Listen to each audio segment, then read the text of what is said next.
성도 여러분, 이 새벽에 함께 하루의 시작을 말씀으로 시작합니다. 오늘도 말씀으로 살아가는 저와 여러분 되시기를 바랍니다. 하나님의 말씀을 제가 봉독하겠습니다. 누가복음 22장 66절부터 71절까지입니다. 거룩하신 하나님의 말씀입니다. 날이 새매 백성의 장로들 곧 대제사장들과 서기관들이 모여서 예수를 그 공회로 끌어들여 이르되 내가 그리스도이거든 우리에게 말하라.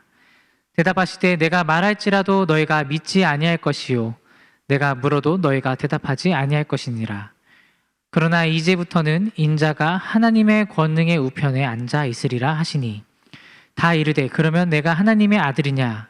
대답하시되 너희들이 내가 그라고 말하고 있느니라.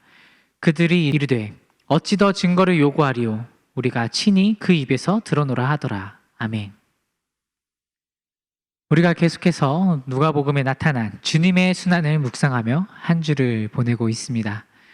성도 여러분, 혹시 인터넷에서 한때 유행했던 용어인 답정너라는 단어를 아시나요? 지금도 가끔씩 사용되기도 합니다.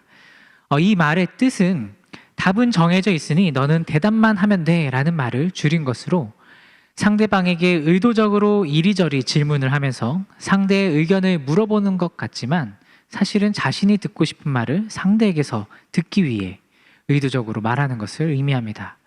원하는 대답이 나올 때까지 똑같은 내용을 물어보면서 자신이 바라는 답이 나오지 않으면 화를 내거나 답답해하는 경우에 이 단어가 사용됩니다. 이 단어가 오늘의 본문의 상황에 딱 맞는 단어가 아닌가 이렇게 생각을 합니다.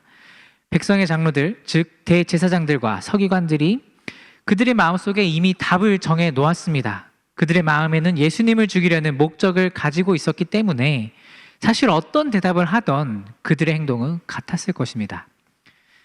예수님의 순환은 철저히 사람들의 협력과 분업에 의해서 이루어졌습니다. 먼저 유대 병사들이 밤이 새도록 예수님을 괴롭혔는데 모욕을 주고 육체를 쉬지 못하도록 때렸습니다.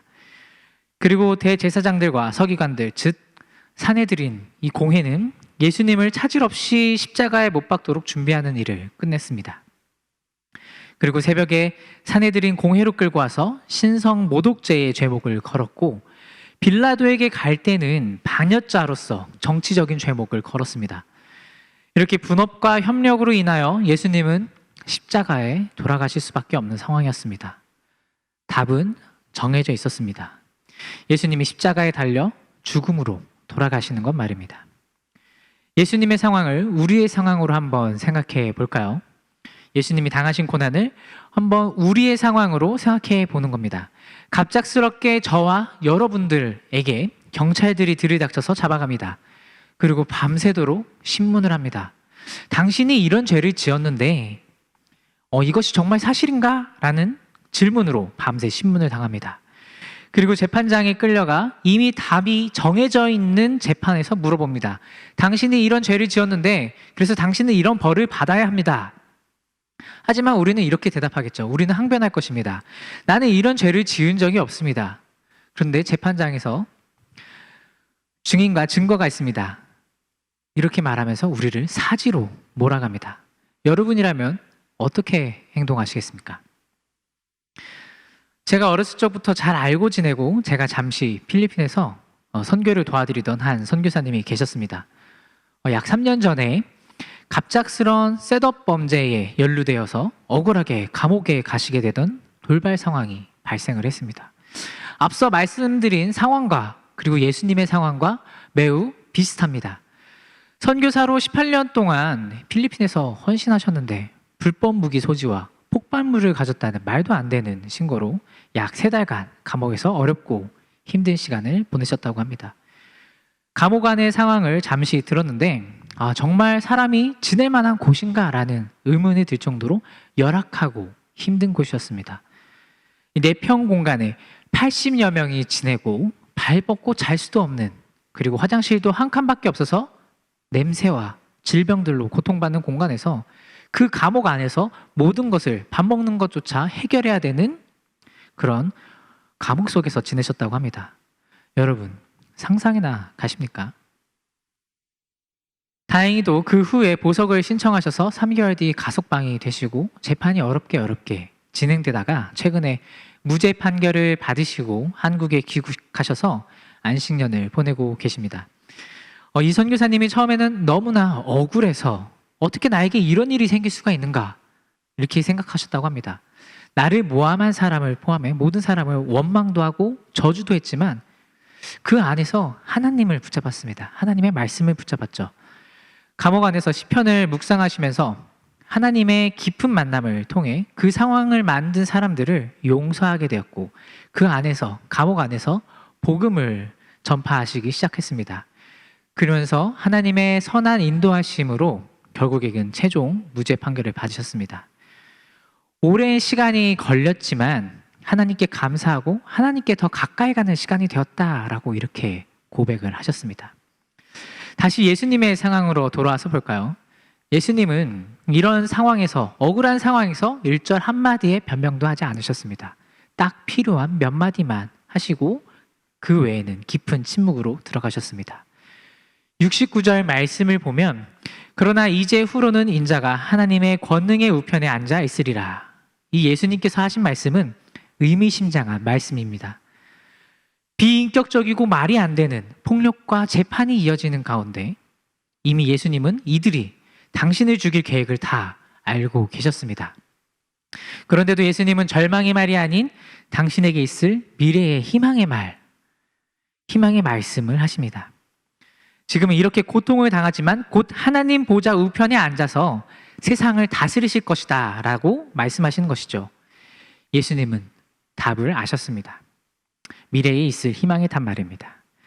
의를 위해 당하는 고난에는 반드시 하나님의 상급이 있을 것을 아셨습니다.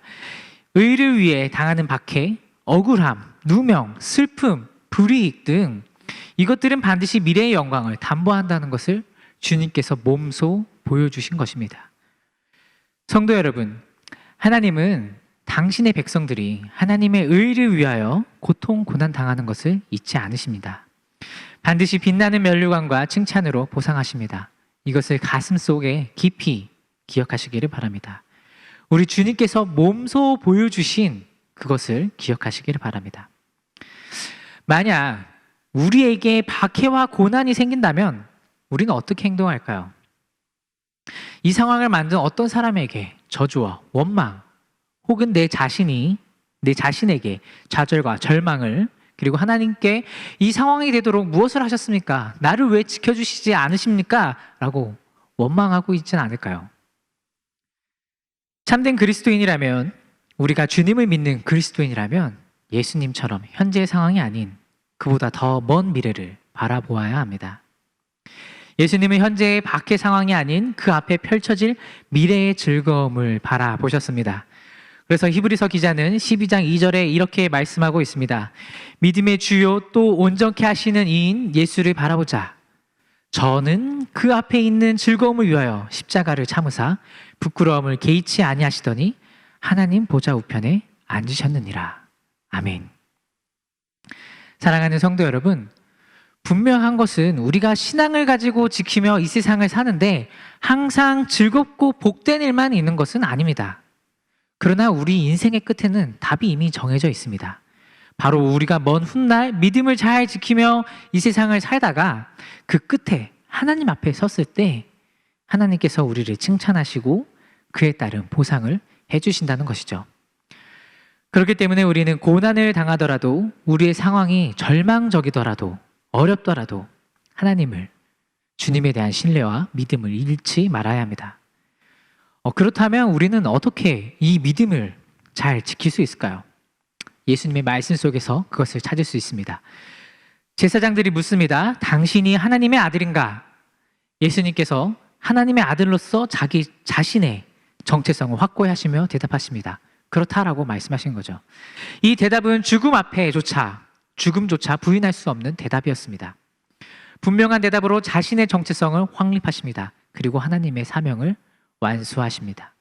바로 대속제물로서 십자가에 돌아가셔서 하나님과 우리 인간의 관계를 회복시키신 것 말입니다. 그렇다면 우리의 정체성은 무엇입니까? 우리는 예수님을 그리스도로 믿는 그리스도인입니다. 그렇게 우리는 이 정체성을 잊고 살아가서는 안 됩니다. 이 정체성을 잊지 않아야 하나님께서 우리에게 주신 사명을 완수할 수 있습니다.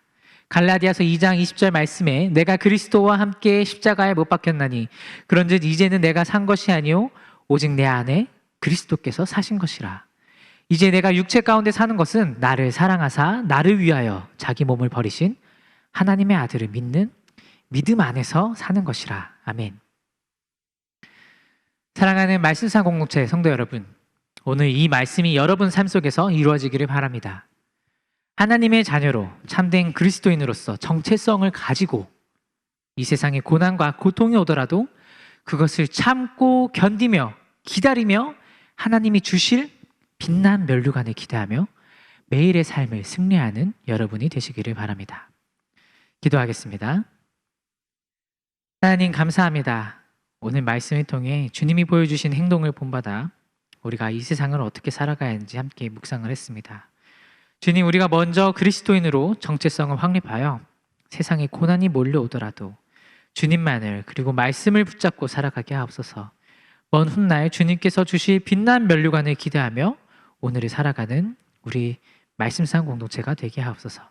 감사합니다. 예수님의 이름으로 기도드립니다. 아멘.